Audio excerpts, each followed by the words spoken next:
Silence does not mean shutting your mouth silence. What is being referred to as silence or nishabd?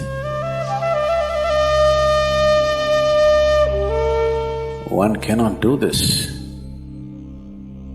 One can become this.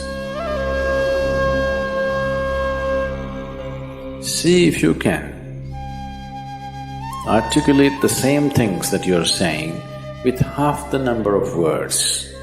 Suddenly you will become extremely conscious of everything.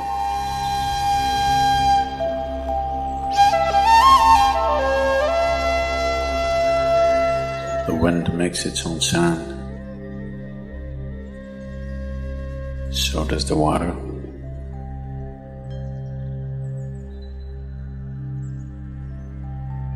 So does the earth. In fact, so does the sky. All the celestial objects are making their own sounds. There are sounds of pain, sounds of pleasure, sounds of misery, sounds of joy. For everything there is a sound. In human life, it's very true. Sounds of life, and there are sounds of death, and there are even sounds of silence.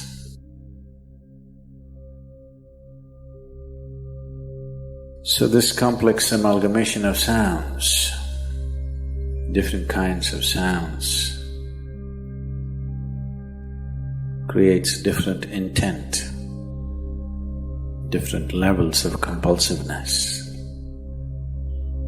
different levels of bondage,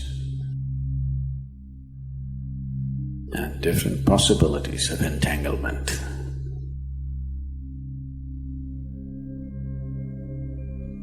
In all this, why one chooses to become silent? Silence is not a way of denying yourself life. It is not even about denying yourself articulation. Silence is about moving from compulsiveness to consciousness. All sounds represent different forms and different dimensions of compulsiveness. When one chooses to become conscious, not be entangled in the compulsive nature of existence, he naturally chooses to become silent. Silence does not mean shutting your mouth silence, plugging your ears silence. You can sing in silence. You can dance in silence. You can even speak in silence. You can even scream in silence. You don't try.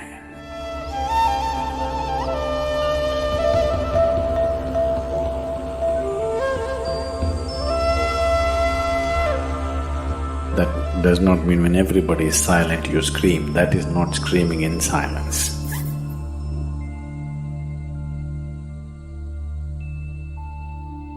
Because sound is of the surface, silence is of the core. It is only the surface which makes the sound. See, now the water is hitting the surface and making the sound. Deep down, there is no sound. That is so with life. On the surface, it is a very complex mesh of sounds, a maze of sounds happening. But at the core, there is no sound. There is no word for no sound in English language. We call it nishabd. that means absence of sound, a total absence of sound. Absence of sound means absence of reverberation. Absence of reverberation means absence of life. Absence of life means absence of creation. Absence of creation means absence of the Creator too. So a space which is beyond creation and Creator, a dimension which is beyond life and death, that is what is being referred to as silence or nishabd.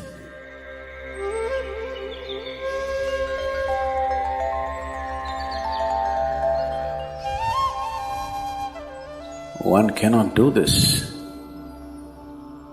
One can become this. Commonly, there are two words employed to describe this. One is maun, that means you're practicing silence, you're not silent. You shut your mouth and you're remaining in maun. This is not nishabd. Maun means you're practicing silence. If you're practicing something, obviously you're not that.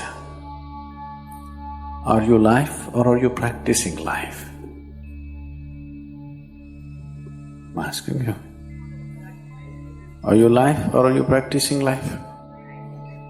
Practicing life? No, you are life. Maybe not very well practiced, but you are life.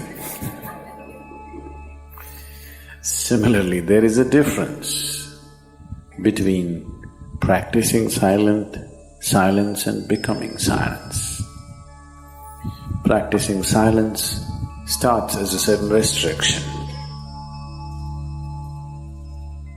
but slowly, as one practices silence, one can possibly become silent.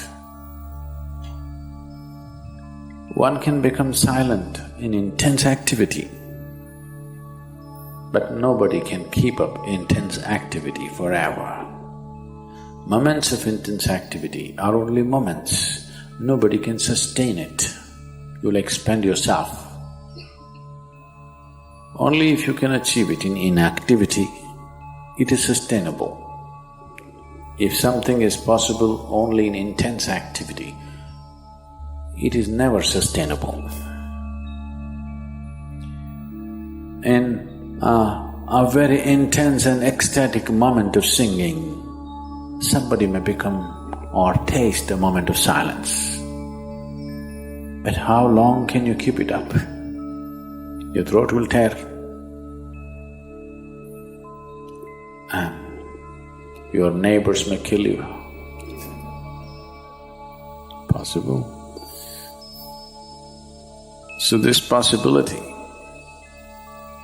of coming to silence or becoming silent also means to become still, to become utterly still. Stillness can be achieved in so many ways. If you watch a snake, he's still. If you watch a tiger which is on a hunt, absolutely still, charged but still.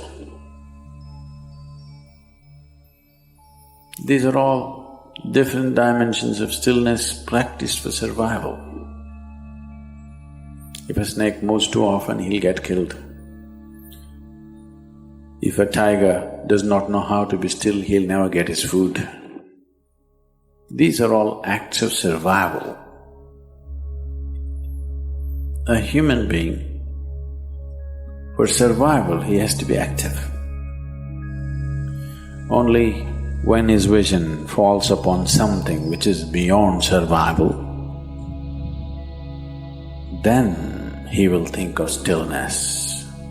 Then he will understand as he observes himself, as he notices the complexity of one's compulsions.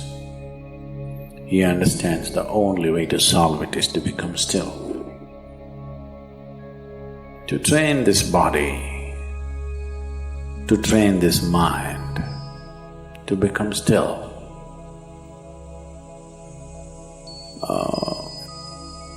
Take some effort.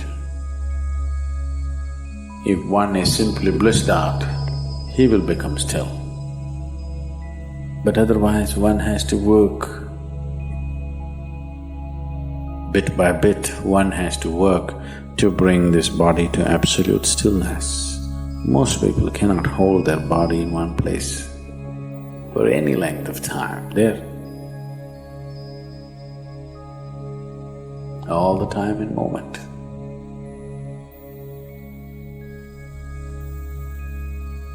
As it is said, a man is ill only because he does not know how to be still.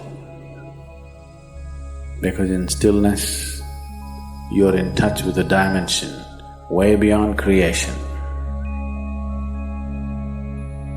Once one is in touch with that, there is no such thing as illness.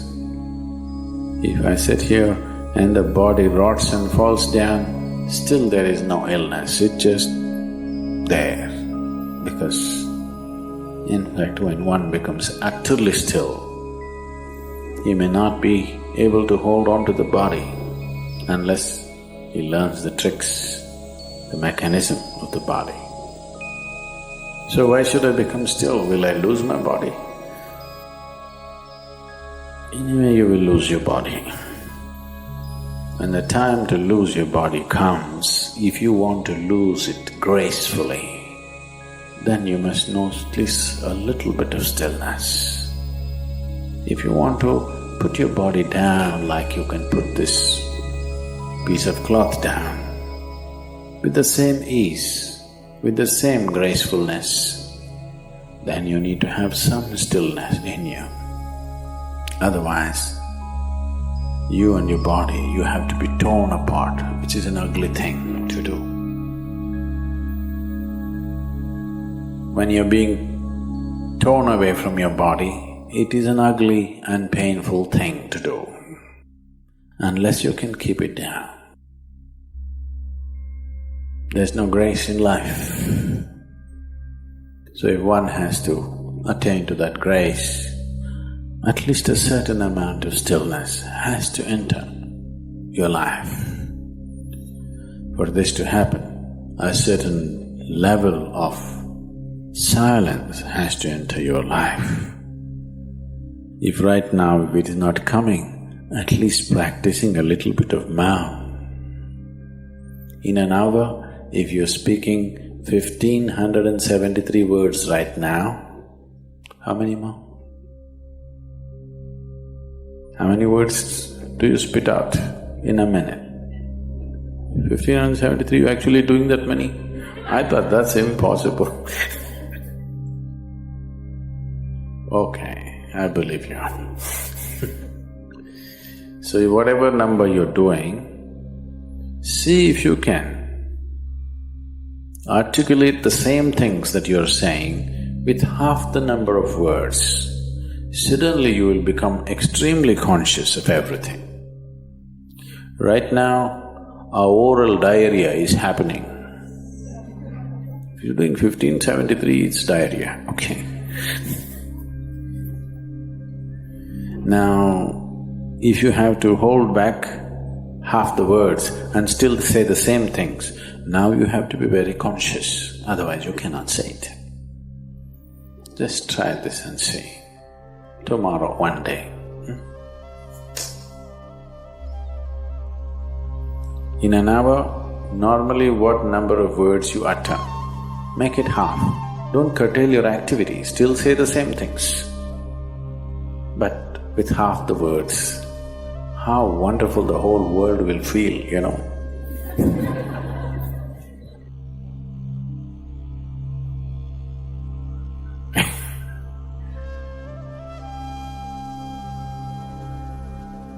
World will be a wonderful place, I'm telling you, tomorrow, if everybody does this.